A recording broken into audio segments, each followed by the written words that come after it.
بسم الله الرحمن الرحيم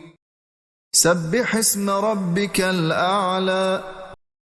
الذي خلق فسوى والذي قدر فهدى والذي أخرج المرعى فجعله غثاء أحوى سنقرئك فلا تنسى إلا ما شاء الله إنه يعلم الجهر وما يخفى ونيسرك لليسرى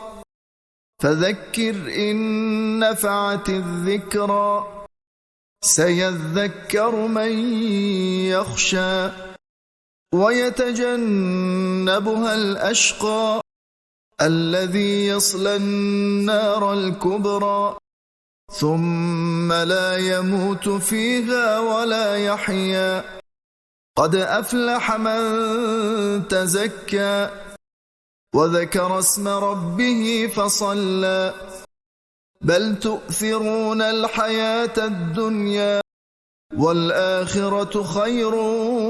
وأبقى إن هذا لفي الصحف الأولى